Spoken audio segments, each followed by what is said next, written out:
આજે આપણે બનાવીશું મારા ગામની ફેમસ રેસીપી એટલે કે ભાવનગરની ફેમસ દાળ પૂરી. આ દાળ પૂરી અઠવાડિયામાં એકવાર મારા ઘરે તો અચૂક બને છે. એકદમ ટેસ્ટી એવી ગરમા ગરમ દાળ અને ફૂલેલી પૂરી મળી જાય ને તો બીજું કંઈ ના જોઈએ. આ રેસીપી બનાવવામાં જેટલી સહેલી છે ને સ્વાદમાં એટલી જ ટેસ્ટી છે.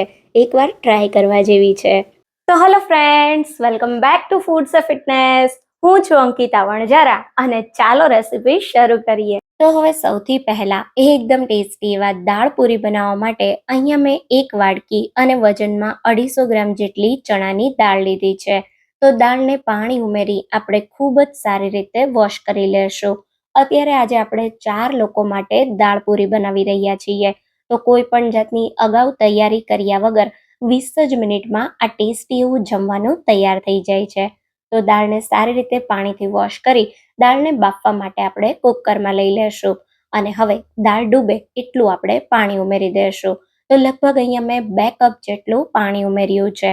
સાથે દાળ એકદમ સરસ ચટપટ બફાઈ જાય એના માટે દાળ બાફતા સમયે અડધી ચમચી જેટલું મીઠું અને દાળ બફાયા પછી સારા કલર માટે અડધી ટીસ્પૂન જેટલો હળદર પાવડર ઉમેરી મિક્સ કરી દેશું. અને હવે પાણીને થોડું ઉકળવા દેશું. તો આ રીતે પાણી થોડું ઉકળે એટલે આપણે કુકરનું ઢાંકણ બંધ કરી મીડિયમ ગેસની ફ્લેમ પર 4 વિસલ કરી લેશું. તો તમે દાળને પલાળીને પણ યુઝ કરી શકો છો.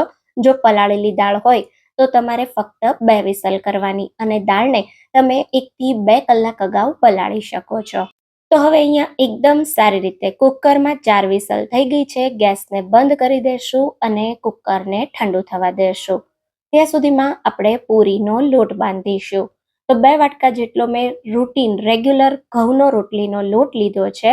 એમાં 2 ટીસ્પૂન જેટલું મીઠું અને 1 ટેબલ સ્પૂન તેલનું મોણ ઉમેરી થોડું કરતા જઈ પાણી ઉમેરીશું અને સોફ્ટ પૂરી બનાવવા માટે આપણે એકદમ કઠણ એવો પૂરીનો લોટ બાંધીશું.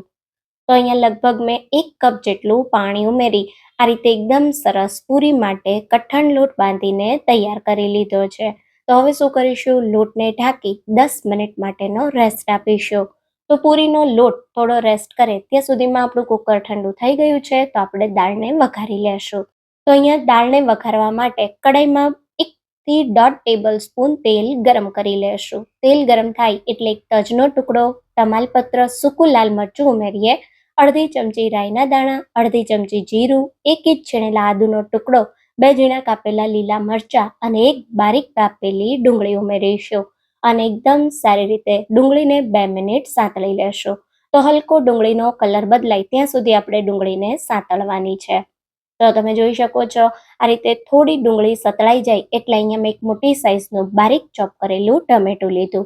એની અંદર અડધી ચમચી મીઠું ઉમેરી ટમેટું પણ થોડું સોફ્ટ થાય ત્યાં સુધી થવા દેશું. તો જો તમે લસણ ડુંગળી ન ખાતા હોય તો આ દાળને તમારે ડુંગળી વગર પણ તૈયાર કરી શકાય. તો એ રીતે તમારે ડુંગળી નહીં ઉમેરવાની. હવે ટમેટું થોડું સોફ્ટ થાય એટલે થોડા મીઠા લીમડાના પાન, 1/4 ટીસ્પૂન જેટલી હિંગ ઉમેરી બાફેલી દાળ ઉમેરી દેશો.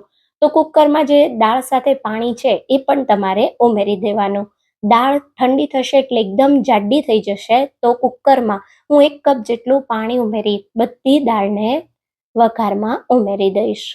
તો આ રીતે આપણે એકવાર થોડું મિક્સ કરી લેશું અને હજી હું આમાં 1 કપ જેટલું પાણી ઉમેરી દઈશ અને દાળને આપણે ઉકળવા દેવાની છે. સાથે આપણે મસાલા પણ કરી લેશું. તો 2 ટેબલ સ્પૂન કશ્મીરી લાલ મરચું પાવડર, સાથે અડધી ચમચી હળદર પાવડર, 1 ટેબલ સ્પૂન ધાણા જીરું પાવડર, 1 ટીસ્પૂન જેટલો ગરમ મસાલો ઉમેરી સારી રીતે દાળને મિક્સ કરી દેશું.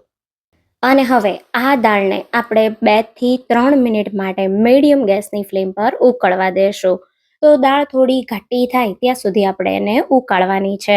તો લગભગ 3-4 મિનિટ પછી દાળ ઉકળી થોડી ઘાટી થાય એટલે આપણે ગેસ બંધ કરી એક મોટી સાઈઝના લીંબુનો રસ ઉમેરી દેશું. સાથે દાળના બધા સ્વાદને બેલેન્સ કરવા 1 ટેબલ સ્પૂન ગોળ ઉમેરી દેશું અને સારી રીતે મિક્સ કરી લેશું. તો 1 જ મિનિટમાં ગરમ દાળમાં ખૂબ સારી રીતે ગોળ ભળી જશે. તો હવે ઉપરથી લીલા ધાણા સ્પ્રિંકલ કરી અને દાળને ઢાંકી થોડીવાર સાઈડ પર રાખી દેશું. તો ગરમ દાળ પૂરીની દાળ તૈયાર થઈ ગઈ છે. તો હવે આપણે પૂરી બનાવીશું. તો અહીંયા પૂરીના લોટે પણ દાળ બનાવી ત્યાં સુધીમાં સારી રીતે રેસ્ટ કરી લીધો છે. તો હવે લોટને આપણે થોડો મસળી લેશું.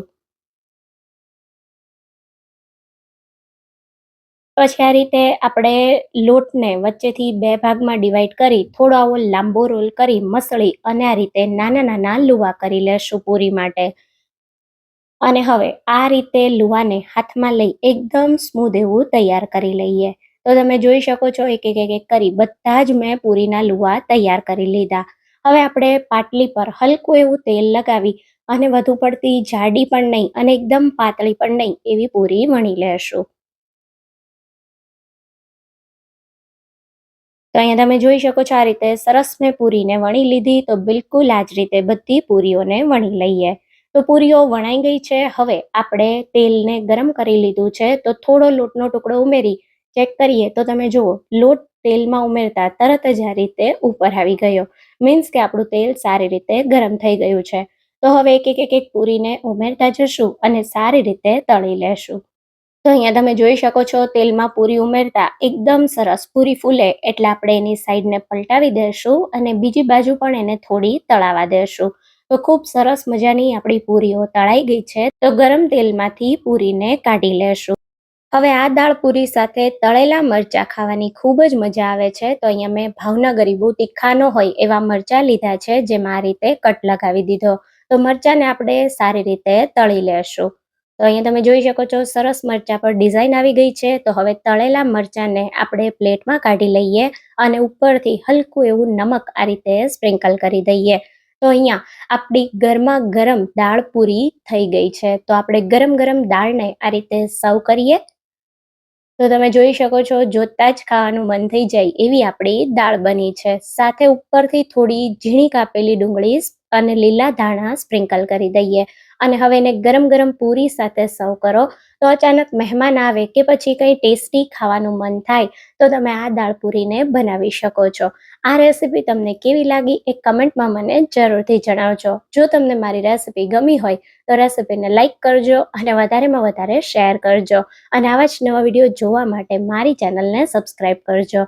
તો ફરી મળીશું એક આવા નવા જ વિડીયો સાથે. ત્યાં સુધી થેન્ક યુ ફોર વોચિંગ.